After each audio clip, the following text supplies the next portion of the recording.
Genesis chapter 14 records a Lord of the Rings type battle with 5 kings against 4. And in the process, 2 of the kings realize that, hey, things aren't going our way. And so they break their alliance and they make a run for it. But we're told that they then get stuck in the tar pits. They get stuck. So one, it's obvious they have broken their alliance, and then it's obvious that they're stuck with nowhere to go. Proverbs 29:25 tells us that the fear of man is a snare.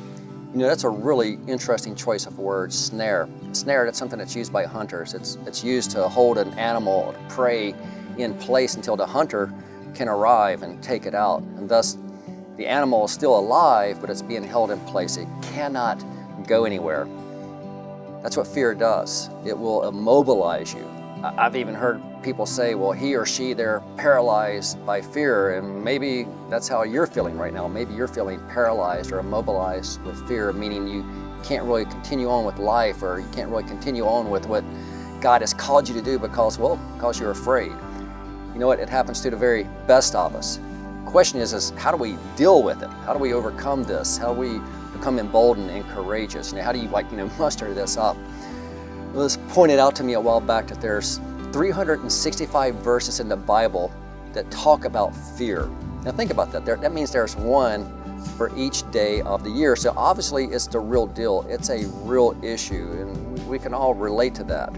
So how do we deal with it? I want to share with you just 3 things. One is to know that God is with you. To internalize that reality. David says in Psalm 23, perhaps the most famous chapter in the Bible, he says in verse 4, you've heard it before, even though I go through the valley of the shadow of death, I will fear no evil. Well, why not? He goes on to say, because you are with me. So he's going through a valley. It looks like the walls are absolutely closing in on him. And he can even see the shadows, all right? And that may be where you're at right now. You can actually see the shadows. Like, this is a real deal. This is a real issue. This isn't a figment of my imagination. You can see the shadows of it. That's how real it is. But David says he's able to continue on through that valley. Why?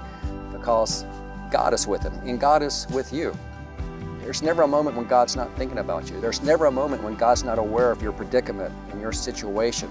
So call unto him, cry out to God and ask for his help, and remind yourself through God's word that he's always with you. He sees what's going on, and he will comfort you and guide you through whatever has immobilized you. Secondly is God's word.